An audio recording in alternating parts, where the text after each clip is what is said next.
വിദ്യാർത്ഥിനികളെ,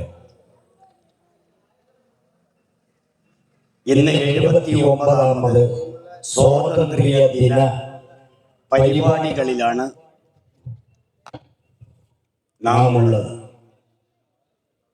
1947 August 15 അർദ്ധരാത്രിയോടെ India രാജ്യത്തിന് സ്വാതന്ത്ര്യം പ്രഖ്യാപിക്കപ്പെട്ടു.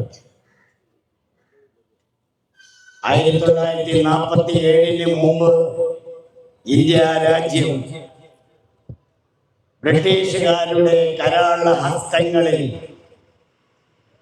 ആണ്ടുകൊണ്ട് പിടിമുറുക്കി വലിഞ്ഞിറക്കി കെട്ടിക്കൊണ്ടിരിക്കുന്ന ഒരു കാലഘട്ടത്തിലായിരുന്നു. സമരത്തിന്റെ നായകന്മാരെല്ലാം പ്രയാസങ്ങളും ബുദ്ധിമുട്ടുകളും അടിച്ചമർത്തപ്പെടലുകളും നീതി നിഷേധിക്കപ്പെടലുകളും കൊലയും കൊള്ളയും ഒക്കെ നടമാടിക്കൊണ്ടിരുന്ന കാലഘട്ടം. ബ്രിട്ടീഷ് സാമ്രാജ്യത്വത്തിൽ നിന്ന് ഇന്ത്യ രാജ്യത്തെ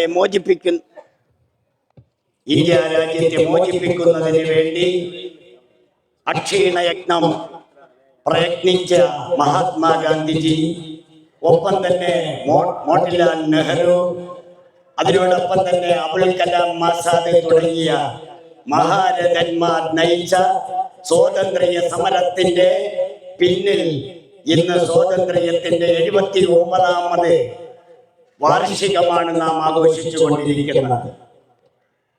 ഇന്ന് ഈ സ്വാതന്ത്ര്യം ആഘോഷിച്ചുകൊണ്ടിരിക്കുമ്പോഴും മതന്യൂനപക്ഷങ്ങൾക്കോ അടിച്ചമർത്തപ്പെട്ടുകൊണ്ടിരുന്ന ഒരു വിഭാഗക്കാരായ പട്ടികജാതി പട്ടിക വിഭാഗങ്ങൾക്കോ ഇവിടെ നീതിയില്ലാത്ത അവസ്ഥയിലാണ്. നീതി നിഷേധിക്കപ്പെട്ടുകൊണ്ടിരിക്കുന്നു. അടിമവർഗങ്ങളെ പോലെ വടക്കേ ഇന്ത്യയിലെ ഗ്രാമപ്രദേശങ്ങളിലെല്ലാം അടിമകളെ പോലെ കഴിഞ്ഞുകൂടുന്ന തമ്പ്രാന്മാർക്ക് ഒത്താശ പാടി അടിമകളെ പോലെ കഴിഞ്ഞുകൂടുന്ന ജനതതി ഇന്ന് കട്ടതയും ബുദ്ധിമുട്ടുകളും പ്രയാസങ്ങളും അനുഭവിച്ചു കൊണ്ടിരിക്കുകയാണ്. മതന്യൂനപക്ഷങ്ങൾക്ക് തെല്ലും ആശ്വാസമില്ലാത്ത നിലയിലാണ്. ചർച്ചുകൾ ആക്രമിക്കപ്പെടുന്നു, പള്ളികളും മദ്രസകളും ബുൾഡോസർ കൊണ്ട് ഇടിച്ചു നിരത്തപ്പെടുന്നു. മത ന്യൂനപക്ഷങ്ങളായ പണ്ഡിതന്മാരെയും കന്യാസ്ത്രീകളെയും ആക്രമിക്കപ്പെട്ടുകൊണ്ടിരിക്കുന്നു. സ്വാതന്ത്ര്യമില്ല. ഇറങ്ങി നടക്കാനുള്ള സ്വാതന്ത്ര്യം നിഷേധിക്കപ്പെട്ടുകൊണ്ടിരിക്കുന്ന ഒരു കാലഘട്ടത്തിലാണ് ഇന്ന് നാം എല്ലാവരും ഇവിടെ അണിനിരന്നിരിക്കുന്നത്. ഇത് 1ാം സ്വാതന്ത്ര്യ സമരമാണ് നമ്മൾ ഇപ്പോൾ ആഘോഷിച്ചു കൊണ്ടിരിക്കുന്നതെങ്കിൽ അത് ബ്രിട്ടീഷുകാരുടെ കരങ്ങളിൽ നിന്ന് മോചിപ്പിച്ചത് കൊണ്ടാണ്. എന്നാൽ സവർണ സവർഗ ഫാസിസ്റ്റ് നാസിസ്റ്റ് പ്രതിലോമ പിന്തിരിപ്പൻ ദുർഭൂതങ്ങളെ നാം സമരത്തിലൂടെ ജനാധിപത്യ മൂല്യങ്ങൾ ഉൾക്കൊണ്ടുകൊണ്ട് ആ ജനാധിപത്യ മതേതരത്വ മൂല്യങ്ങൾ മുറുകെ പിടിച്ചുകൊണ്ട് സമര രണാങ്കണത്തിലേക്ക് ഇറങ്ങേണ്ടത് അനിവാര്യമായ ഘട്ടത്തിലാണ് ഇന്ന് നാം എത്തി നിൽക്കുന്നത്. പ്രിയമുള്ള സഹോദരി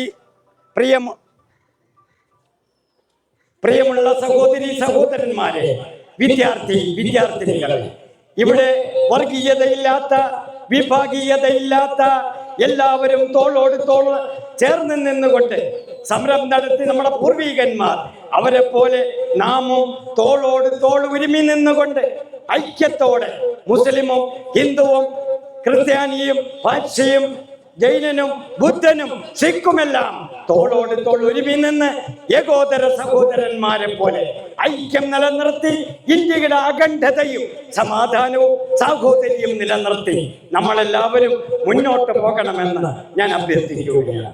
നേരത്തെ വൈസ് പ്രസിഡന്റ് പറഞ്ഞതുപോലെ ഇവിടെ നമുക്ക് ജനാധിപത്യമില്ലാത്ത അവസ്ഥയിലേക്ക് എത്തിയിരിക്കുകയാണ്.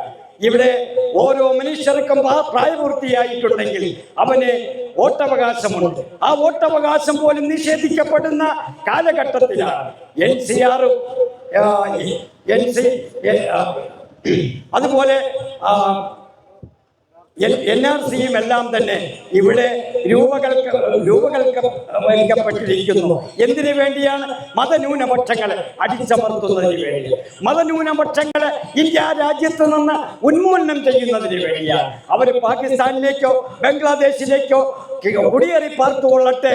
അവിടെ നിന്ന് വരുന്ന മുസ്ലിമും ഇവിടെ അവർക്ക് സ്വാതന്ത്ര്യമില്ല, അവർക്ക് ഇവിടെ അംഗത്വം ലഭിക്കുകയില്ല. അവിടെ നിന്ന് വരുന്ന ഹൈന്ദവർക്ക് മാത്രമേ ഉള്ളൂ. ഇത് എല്ലാ ഹിന്ദുക്കളെ പറ്റിയുമല്ല പറയുന്നത്, എല്ലാ ക്രിസ്ത്യാനികളെ പറ്റിയുമല്ല പറയുന്നത്, എല്ലാ മുസ്ലിങ്ങളെ പറ്റിയുമല്ല പറയുന്നത്. മതനിരപേക്ഷത കാത്തു സൂക്ഷിക്കുന്ന എല്ലാ മത ജാതി വിഭാഗങ്ങളിൽപ്പെട്ടവരും ഒത്തൊരുമയോടെ സാഹോദര്യത്തോടെ ഒരുമയോടെ മുന്നോട്ട് പോകണം എന്ന് അഭ്യർത്ഥിച്ചുകൊണ്ട് ഈ സുദിനത്തിന് ഞാൻ എല്ലാവർക്കും ഒരിക്കൽ കൂടി ആശംസകൾ നേർന്നുകൊണ്ട് എൻ്റെ വാക്കുകൾക്ക് ഉപസംഹാരം നടത്തുകയാണ്. അസ്സലാമു അലൈക്കും വറഹ്മത്തുള്ളാഹി. ജയ് ഹിന്ദ്.